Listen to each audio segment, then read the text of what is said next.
주시고요. 오늘은 단단한 음식을 먹는 신앙이라는 제목으로 말씀을 전하도록 하겠습니다. 계속해서 히브리서 말씀을 전하는데요. 고민이 많아요. 결론은 예수 그리스도거든요. 결론은 예수 그리스도인데 이 참 지겹겠다.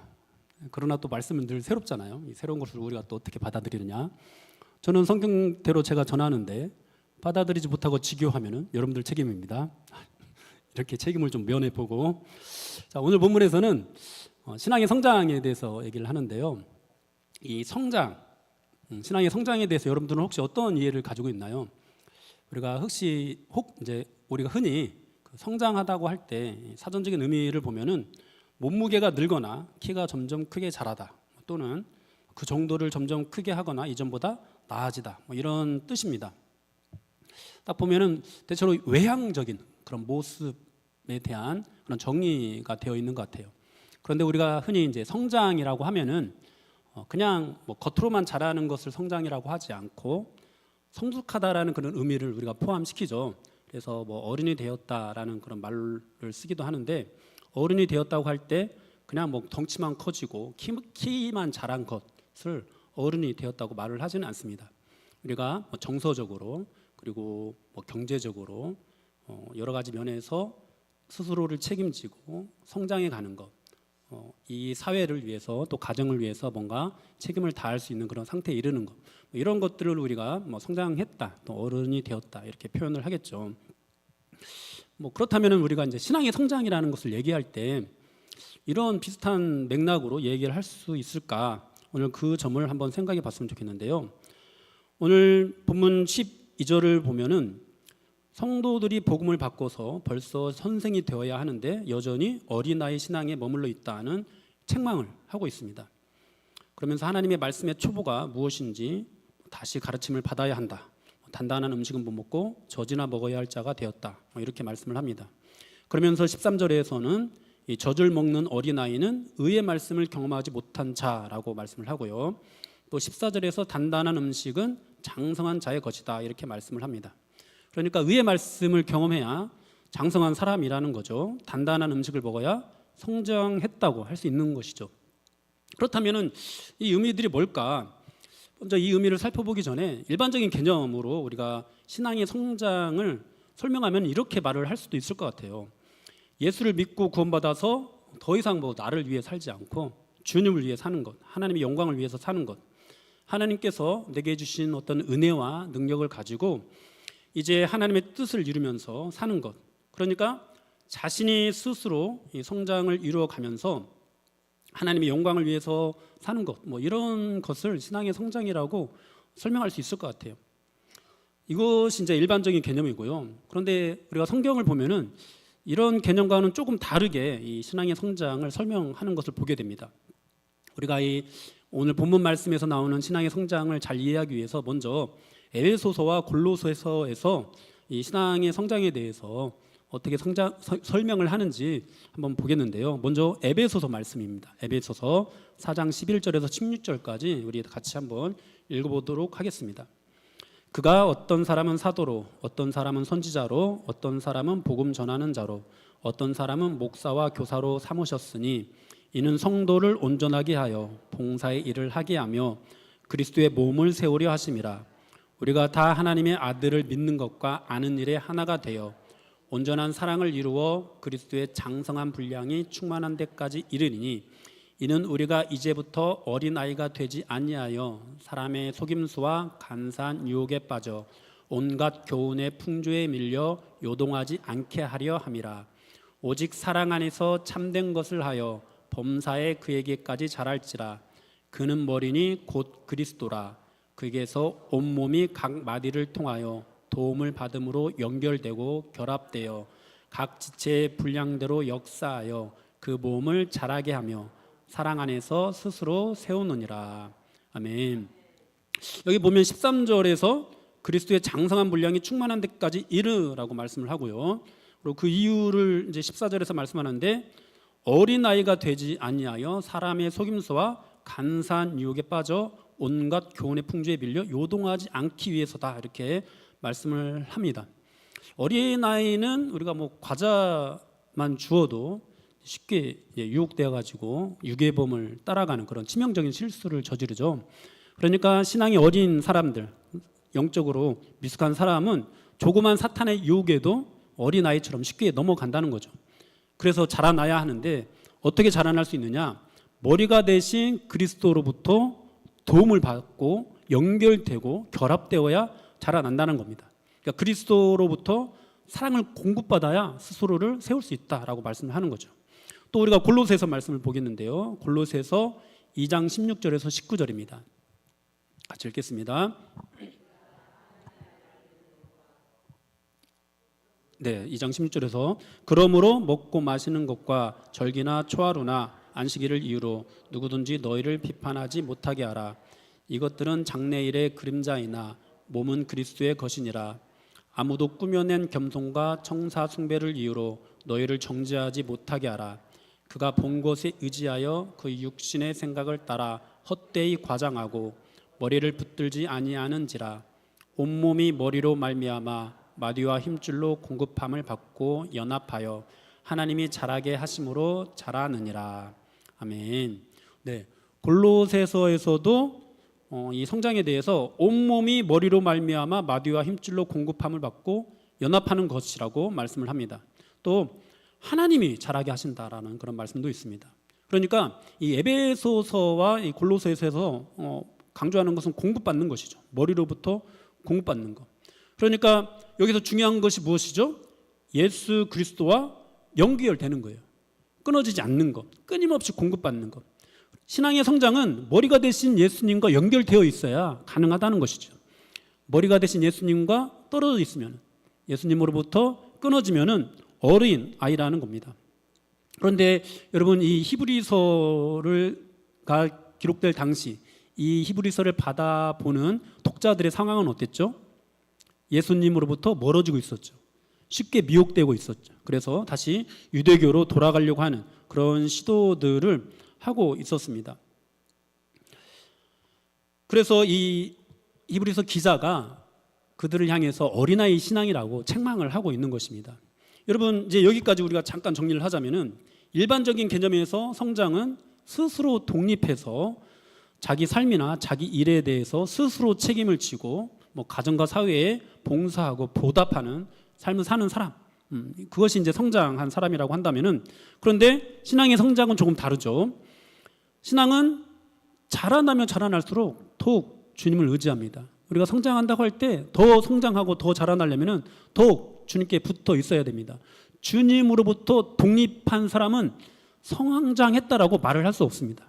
주님께 붙어 있어야만이, 항상 붙어 있어야만이 자라나는 것이고 성장했다라고 또 말을 할 수 있는 것입니다. 어느 순간 주님으로부터 떨어져 나가면은 우리는 그 순간 그냥 영적인 어린 아이가 되는 겁니다. 어느 순간 우리가 주님 붙잡는 것을 소홀히 하면은 그냥 그 순간 우리는 영적인 어린 아이로 전락하게 되는 겁니다. 오늘 본문에서도 그런 맥락에서 신앙의 성장을 설명을 합니다.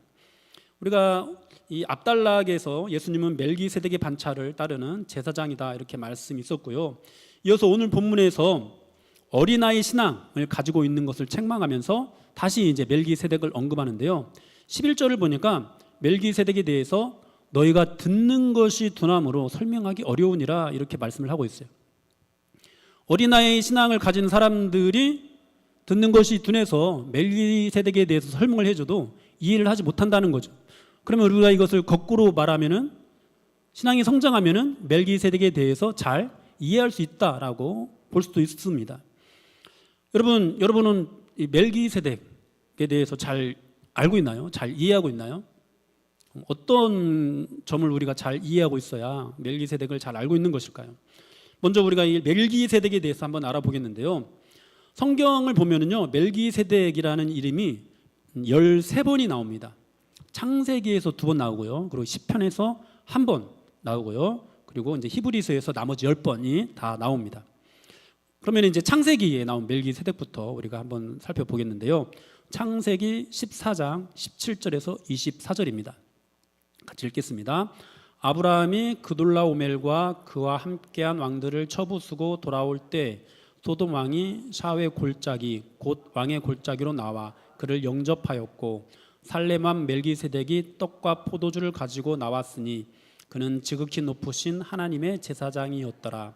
그가 아브라함에게 축복하여 이르되 천지의 주제이시오 지극히 높으신 하나님이여 아브라함에게 복을 주옵소서. 너희 대적을 네 손에 붙이신 지극히 높으신 하나님을 찬송할지로다 하매 아브라함이 그 얻은 것에서 10분의 1을 멜기세덱에게 주었더라. 소돔 왕이 아브라함에게 이르되 사람은 내게 보내고 물품은 네가 가지라.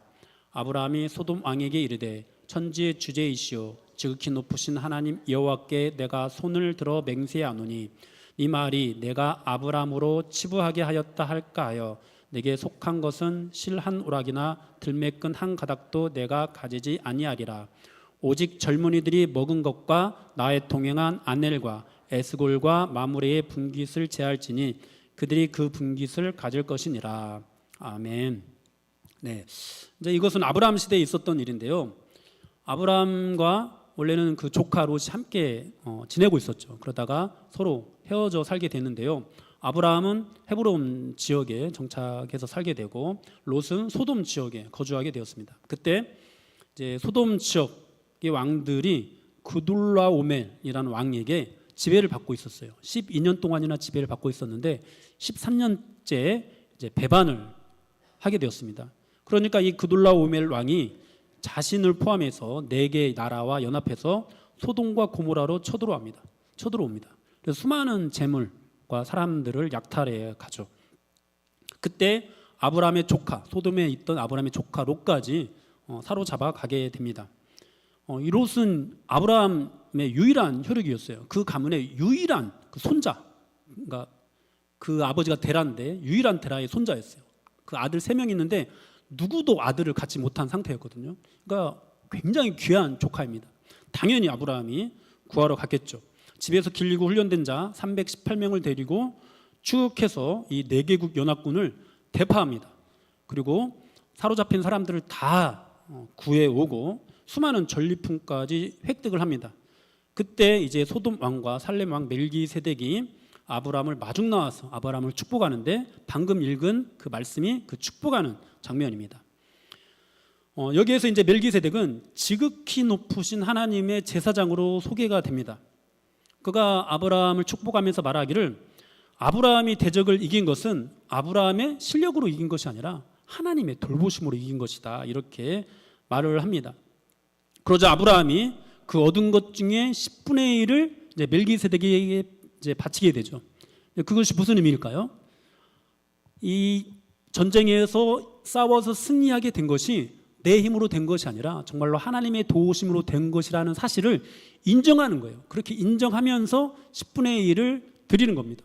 그때 또 이 소돔 왕이 사람들만 구해온 사람들만 돌려보내고 네가 취한 이 전리품들, 다시 찾아온 이 재물들까지 포함해서 그 적들에게서 빼앗은 그 모든 전리품들을 네가 가져도 된다라고 이렇게 말을 합니다. 당시 시대에서 이제 전쟁에서 이기면 전리품을 취하는 것은 전쟁에서 이기는 사람의 당연한 권리였어요. 그런데 아브라함이 이것을 거절합니다. 뭐라고 하면서 거절을 하느냐? 창세기 14장 23절을 보니까 네 말이 내가 아브라함으로 치부하게 하였다 할까 하여 네게 속한 것은 실로락이나 들매끈 한 가닥도 내가 가지지 아니하리라, 이렇게 말을 하면서 이제 거절을 하거든요. 이것이 무슨 말이냐면은 이제 소돔 왕이 전쟁에서 이긴 아브라함에게 그 보상을 취하라고 말을 하는 거예요. 근데 아브라함은 그 보상을 거절하는 거죠. 왜요? 이 전쟁이 내 힘으로 이긴 것이 아니거든요. 하나님의 힘으로 이긴 것이거든요. 그렇게 전적으로 하나님의 도우심으로 이룬 일이라는 것을 인정하면서 이제 그것을 마치 내가 대단해서 이룬 성과라고 그 영광을 가로채지 않겠다라는 그런 의미인 것이죠. 여러분, 바로 신앙의 성장이 이러한 멜기세덱의 이야기를 아는 거예요. 자기를 부르신 분의 능력을 아는 것, 그리고 이 모든 전쟁, 우리가 이 싸움에서 승리하는 그 모든 이유가 내 힘과 내 능력으로 되는 것이 아니라 하나님의 도우심, 하나님의 은혜로 되는 것이다 라는 것을 인정하는 것, 이것이 바로 신앙의 성장인 것입니다. 여러분, 이 멜기세덱의 축복은요, 아브라함이 요청한 적이 없어요. 지극히 높으신 하나님의 제사장인 멜기세덱은 느닷없이 나타나서 아브라함을 축복합니다. 그것이 창세기 14장에서 이루어지거든요.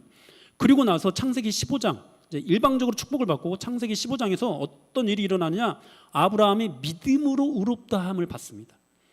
여러분, 마찬가지로 인간들에게 멜기세덱의 서열을 따라 이 땅에 오신 대제사장, 여러분, 인간들은요 이 대제사장을 요청한 적이 없어요. 그런데 하나님께서 일방적으로 어느 날 갑자기 인간들을 위해서 예수 그리스도를 이 땅에 보내주십니다. 예수님께서 큰 대제사장이 되셔서 우리를 축복하십니다. 그리고 우리는 그런 예수님을 믿고 의롭다 여김을 받습니다. 이것이 이제 이 멜기세덱에 관한 그런 이야기인 거예요.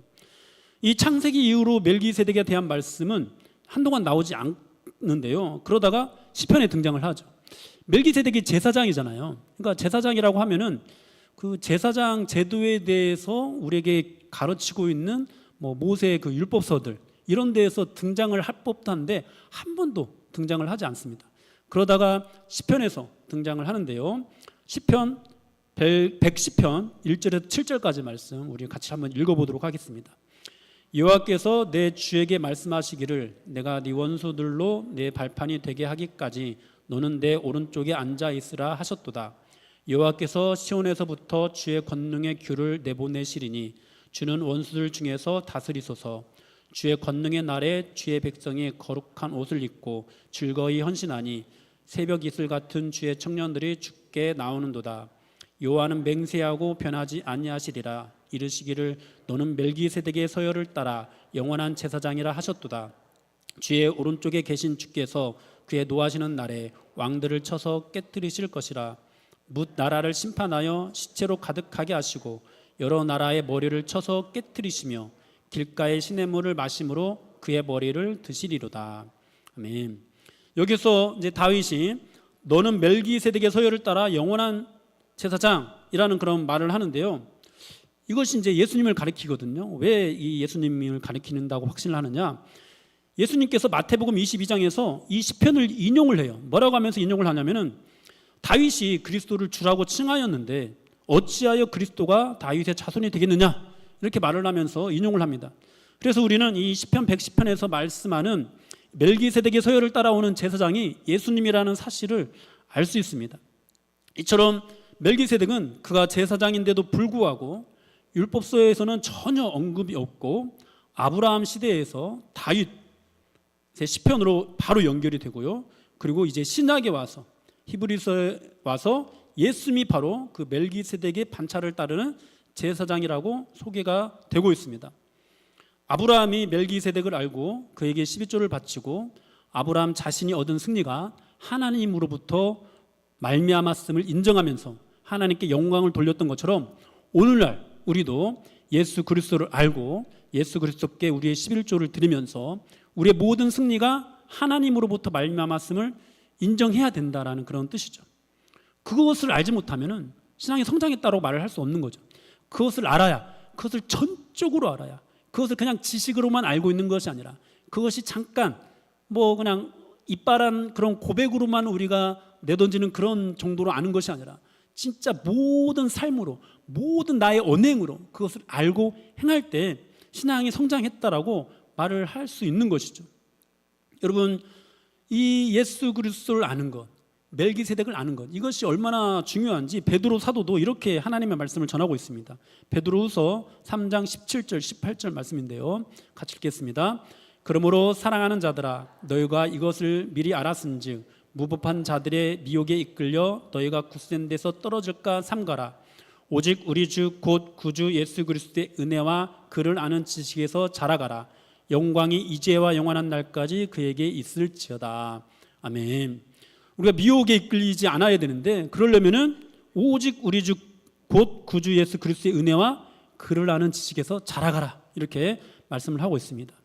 여러분, 이거예요. 여러분, 장성한 사람이 바로 예수 그리스도 안에 있는 사람이에요. 예수 그리스도를 붙잡는 사람이에요. 그리고 예수 그리스도를 붙잡고 내게 주어진 이 모든 것들, 내가 행하는 그 모든 것들, 그래서 내가 얻게 되는 모든 영광들까지도 이것이 나의 어떤 능력으로 나의 자격으로 이루어지는 것이 아니라 하나님으로부터 말미암았다라는 것을 인정하고 고백하는 것. 여러분, 이것이 장성한 사람인 거예요. 여러분들은 어떤가요? 여러분들은 장성한 사람입니까? 아니면 영적으로 어린 나이입니까? 예수 그리스도 안에 있으면은 여러분들은 장성한 사람으로 반드시 자라나게 될 겁니다. 그러나 예수 그리스도 안에 없으면 자라나지도 못할 뿐만 아니라 영적으로 어린 아이입니다. 우리는 예수님을 믿는 믿음으로 신앙생활을 시작을 하죠. 그래서 예수 그리스도가 신앙의 기초라고 말을 하기도 합니다. 그러나 여러분 예수님은요, 단지 신앙의 기초만 되시는 분이 아니에요. 예수님은 순전하고 신령한 젖이 되기도 하지만 동시에 단단한 음식이 되기도 하는 분이십니다. 여러분, 로마서에서 이런 말씀이 있는데요, 로마서 1장 17절 우리 같이 읽겠습니다. 복음에는 하나님의 의가 나타나서 믿음으로 믿음에 이르게 하나니 기록된 바 오직 의인은 믿음으로 말미암아 살리라 함과 같으니라. 아멘. 이 말씀을 보면은 믿음으로 믿음에 이르게 한다 이렇게 되어 있잖아요. 처음 나오는 이 믿음은요, 앞에 있는 믿음은 우리가 오직 은혜로 얻게 되는 구원 얻는 믿음을 가리킵니다. 그리고 뒤에 나오는 믿음은 어떤 믿음이냐면은 이제 처음 얻은 은혜로 얻은 이 믿음으로 구원의 완성에 이르기까지 자라나는 믿음입니다. 출애굽하는 이스라엘 백성들을 예로 들면 이렇게 이제 설명할 수 있습니다. 출애굽하는 이스라엘 백성들이 처음 이제 애굽 땅을 나올 때 홍해를 건너잖아요. 그리고 가나안 땅을 광야를 지나서 가나안 땅으로 들어가기 전에 또 요단강을 건너잖아요. 홍해를 건널 때는 이미 갈라져 있는 바다를 건너요. 갈라져 있는 바다이기 때문에 그냥 걸어갑니다. 눈에 갈라져 있는 것이 보이니까. 또 뒤쫓아오는 이 애국 군대들도 있으니까 막 사정없이 막 지나갑니다.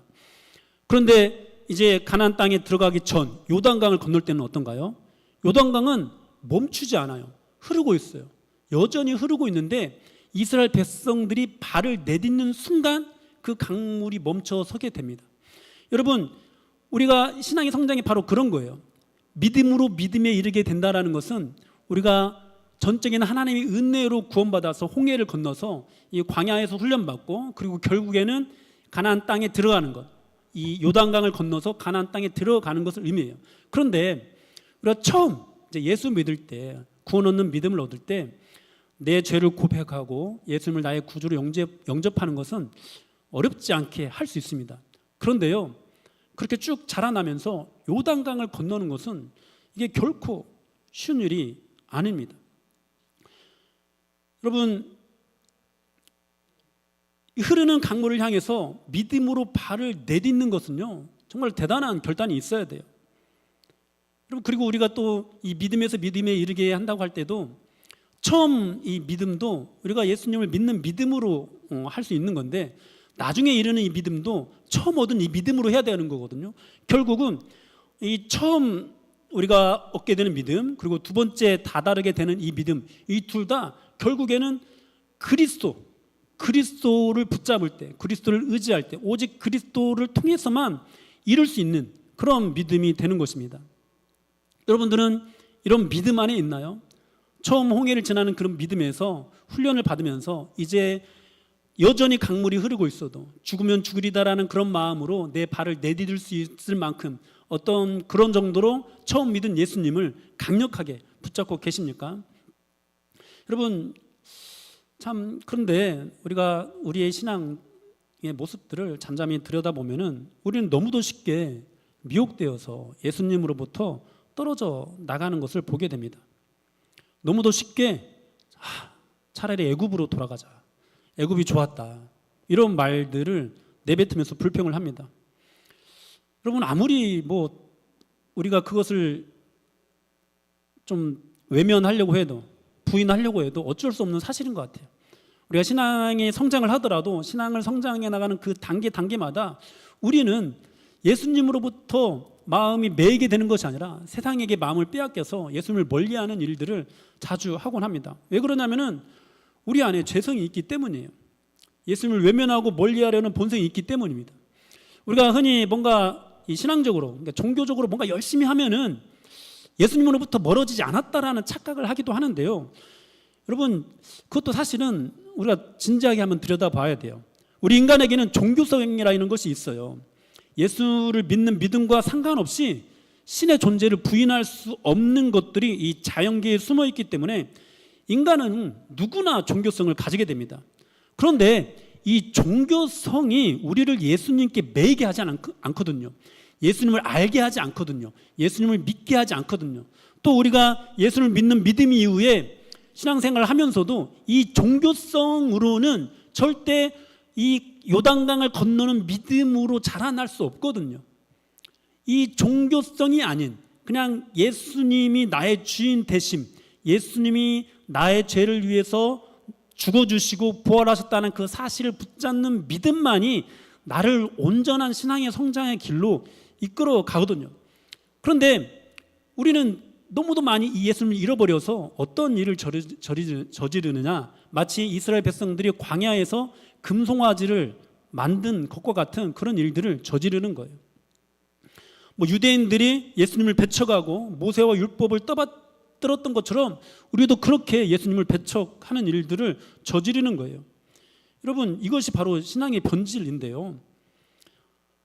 여러분, 예수 믿는 믿음, 그리고 이 믿음으로 믿음에 이르는 성장은요, 오직 예수님을 통해서만 이루어집니다. 만약 이것을 잃어버리면 우리는 결코 성장이 되지 않습니다. 오히려 우리의 신앙이 변질되는 그런 결과를 초래하게 되죠. 제가 히브리서를 처음부터 시작할 때 이 유대인 성도들이 예수 믿는 믿음을 버리고 다시 유대교로 돌아가려는 것을 우리에게 적용할 때 종교를 바꾸는 것으로 적용해서는 안 된다. 어떻게 적용해야 되느냐? 신앙의 본질로 적용해야 된다. 이렇게 말씀을 드렸는데요. 반복적으로 제가 말씀드립니다마는 여러분, 우리 이 신앙생활 안에서는 정말 신앙의 변질이 너무도 많이 일어납니다. 우리의 신앙생활 모습 중에서 우리를 병들게 하는 것들이 너무도 많이 있습니다. 기도는 좋은 것이지만 기도만 강조하면 신앙이 변질될 수 있습니다. 말씀에 대한 지식은 너무도 중요하지만 지식만 강조하고 매달리면은 신앙이 변질될 수 있습니다. 여러분들도 아마 이 지금까지 신앙의 경험 속에서 그렇게 변질되는 사람들에 대한 이야기들을 굉장히 많이 들었을 거예요. 기도를 정말 열심히 해서 기도에 대한 능력들을 정말 탁월하게 나타나는 그런 사람들이 타락하는 것들에 대한 그런 이야기들을 여러분들은 많이 들었을 겁니다.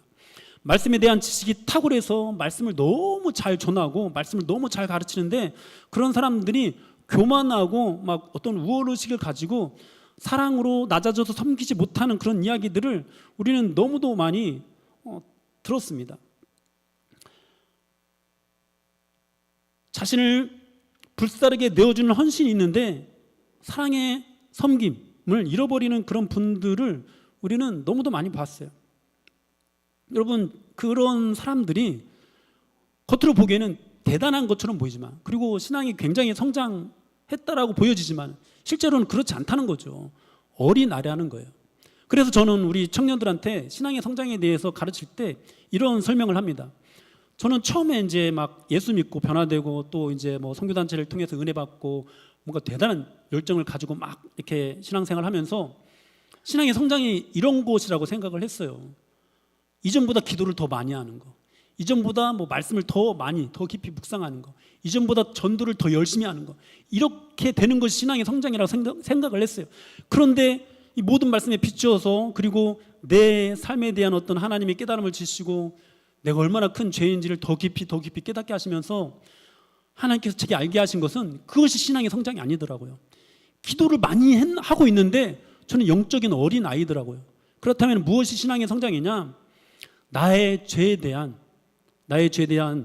이 내 죄가 얼마나 큰지, 얼마나 깊은지를 시간이 지나면 지날수록 또 신앙이 성장하면 성장할수록 더 깊이 깨닫게 되는 것, 더 깊이 인정하게 되는 것, 그리고 그 안에서 그런 나를 위해서 십자가에 죽으시고 부활하신 예수님의 은혜와 사랑이 얼마나 큰지, 얼마나 높은지, 얼마나 위대하고 경이로운지 더 깊이, 더 감사하게 깨달아가는 것, 이것이 신앙의 성장이더라고요. 여러분, 이러한 신앙의 성장이 이루어질 때 진짜 우리가 장성할 수 있는 거예요. 단지 어떤 열정을 갖게 되고 어떤 일을 대단히 열심히 할 수 있게 되고 남들보다 기도를 많이 해서 더 큰 능력을 나타나게 되고 그것이 장성한 사람이 아닌 거예요. 여러분, 오늘 이 히브리서 기자는 그렇게 막 겉으로 보기에는 대단한 것처럼 보이지만 뭐 여러 가지 것들로 막 자신의 신앙을 포장하면서 야, 예수 그리스도 믿는 믿음이 최고가 아니야, 천사가 더 탁월해, 모세가 더 탁월해, 이런 말들을 내뱉는 사람에게 말을 하는 거예요. 너희가 영적으로 어린아이다. 너희가 대단한 말을 하는 것처럼 보이지만, 너희가 지식이 뛰어난 것처럼 보이지만 아니다. 실제로는 너희가 어린아이 신앙이다. 그러면서 히브리서 기자가 책망을 하는 거죠. 오늘 12절 말씀, 본문 12절 말씀 우리 다시 한번 읽어보겠습니다. 때가 오래되었으므로 너희가 마땅히 선생이 되었을 터인데 너희가 다시 하나님의 말씀에 초보에 대하여 누구에게서 가르침을 받아야 할 처지이니 단단한 음식은 못 먹고 젖이나 먹어야 할 자가 되었도다. 선생이 되어야 하는데 어린아이 신앙에 머물고 있다. 어떤 사람이요? 뭔가 대단한 것처럼 보이는데, 뭐 대단한 일을 행하는 것처럼 보이는데, 똑똑한 것처럼 보이는데 예수 그리스도로부터 멀어진 사람, 예수 그리스도를 붙잡지 않는 사람, 다른 것이 더 중요하다고 얘기를 하는 사람. 사랑하는 여러분, 부디 저와 여러분들은 장성한 그런 신앙을 가질 수 있기를 축복합니다. 어린아이 신앙에서 멜기세덱을 인정하고 멜기세덱을 아는 신앙으로 여러분 나아가십시오. 예수님으로 시작해서 더욱 예수님께 매이는 신앙으로 나아가십시오. 처음도 주님 안에서, 마지막도 주님 안에서 사십시오. 열정이 생기면 열정에 빠지는 사람이 너무 많습니다. 능력이 생기면 능력에 빠지는 사람이 너무 많습니다. 지식이 생기면 지식에 빠지는 사람이 너무 많습니다. 여러분, 주님 안에 있지 못한 결과입니다. 여러분, 주님 안에서 신앙을 성장해야 된다라는 그 말씀을 빌립보서에서도 우리에게 가르쳐주고 있는데요. 어떤 것이 주님 안에 있는 것이냐, 2장 1절에서 4절 말씀 한번 읽겠습니다. 그러므로 그리스도 안에 무슨 권면이나 사랑의 무슨 위로나 성령의 무슨 교제나 국률이나 자비가 있거든 마음을 같이하여 같은 사랑을 가지고 뜻을 합하여 한 마음을 품어 아무 일이든지 다툼이나 허용으로 하지 말고 오직 겸손한 마음으로 각각 자기보다 남을 낮게 여기고 각각 자기 일을 돌볼 뿐더러 또한 각각 다른 사람들의 일을 돌보아 나의 기쁨을 충만하게 하라. 아멘. 그리스도 안에서 권면하고 위로하고 교제하는 이것이 어떤 것이라고요? 아무 일이든지 다툼이나 허용으로 하지 않고 겸손한 마음으로 자기보다 남을 낮게 여기면서 자기 일을 돌보고 이제 더 나아가서 다른 사람들의 일도 돌보는 것. 여러분, 이것이 그리스도 안에 있는 것입니다. 이것이 바로 장성한 사람들의 모습입니다. 그러면서 빌립보서에서는 계속 말씀을 하죠. 그리스도 예수의 마음을 품으라. 여러분, 이런 영적 성수, 이런 영적 성장을 우리 모두가 이룰 수 있어야 되겠습니다. 어떻게 영적 성장을 이루는가? 예수님 안에 있는 신앙에 대한 어떤 교훈들이 성경 곳곳에 나타나 있는데요. 먼저 탕자의 비유입니다. 여러분은 많은 능력을 소유해서 집을 나가는 탕자가 되지 마십시오. 집을 나가면은요, 내 멋대로 하게 되고 가진 것을 허비하게 될 뿐입니다. 여러분, 아버지 집에 거하십시오. 그러면은요, 아버지의 것이 내 것이 돼요. 아버지로부터 능력 받아서 그 능력 가지고 아버지를 떠나서 뭔가를 하려고 하지 마시고 아버지의 집에 거하면서 아버지의 것으로 무언가를 하십시오. 능력이 한이 없습니다. 절대 다 소비되지 않아요. 항상 차고 넘칩니다. 여러분, 또 포도나무 비유에서도 우리가 그걸 알 수가 있습니다. 여러분, 열매를 많이 맺기 위해서 애쓰는 신앙생활을 하지 마십시오. 무언가를 이루기 위해서 애쓰는 신앙생활을 하지 마십시오. 그저 포도나무에 잘 붙어있는 가지가 되기 위해서 힘쓰십시오. 열매를 아무리 많이 모아도 나무에 붙어있지 않으면 그 열매는 생명이 없는 거예요. 나무에 붙어있는 가지에 달린 열매가 생명이 있는 거예요. 여러분, 우리의 열정으로 맺는 열매들은 어쩌면은요, 생명이 없는 열매인지도 몰라요. 많은 교회들이 수많은 운동과 수많은 행사들을 통해서 막 사람들 동원해서 막 숫자를 늘리는 것은요, 어쩌면은요, 생명이 없는 열매인지도 몰라요. 물론 그렇게 해서라도 교회에 나오게 해서 하나님의 말씀을 듣게 하는 것은 의미가 있습니다. 그러나 그렇게 모아놓은 그 열매들, 생명 없는 열매들로 우리가 만족하면 안 되는 거예요.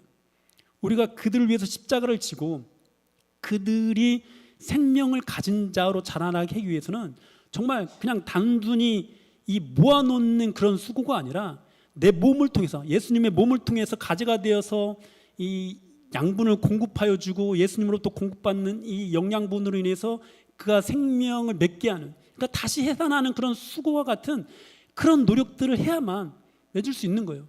우리 자녀들을 그냥 교회만 데려다 놓는다고 생명으로 맺혀지는 것이 아니라 그들을 위해서, 그들에게 어머니들이 육신의 생명을 주기 위해서 해산하는 고통을 하는 것처럼 그들에게 영적인 생명이 있게 하기 위해서 또 다른 수고를 수없이 해야 되는 것이죠.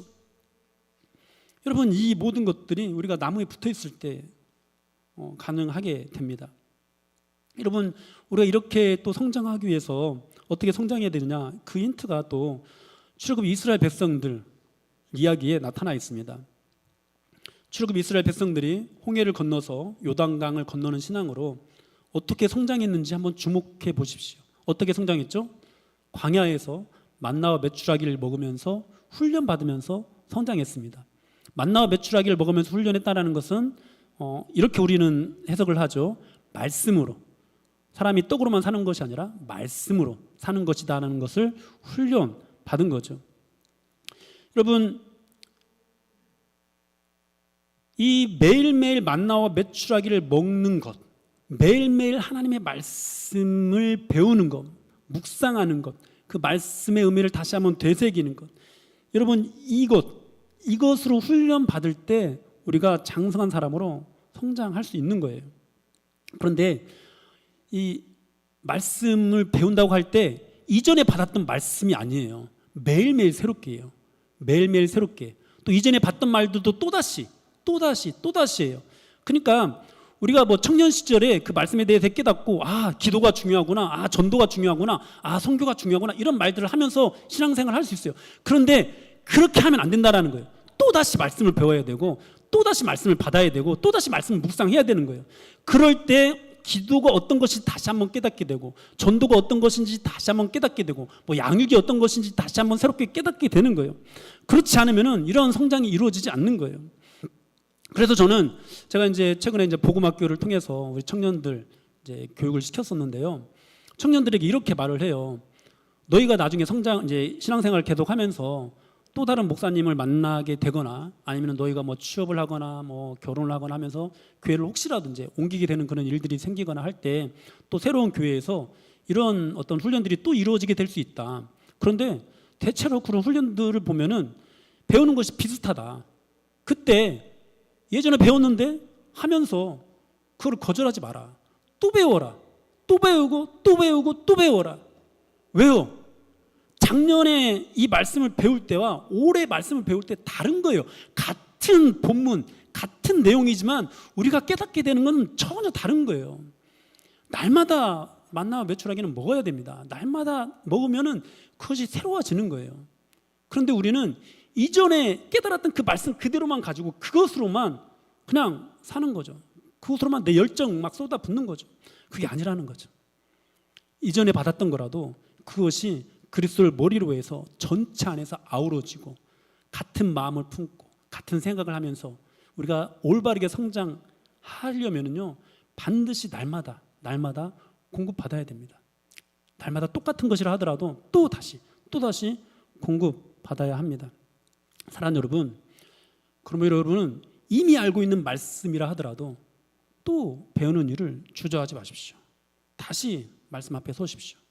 그렇게 날마다 새롭게 주인의 살과 피를 먹으십시오.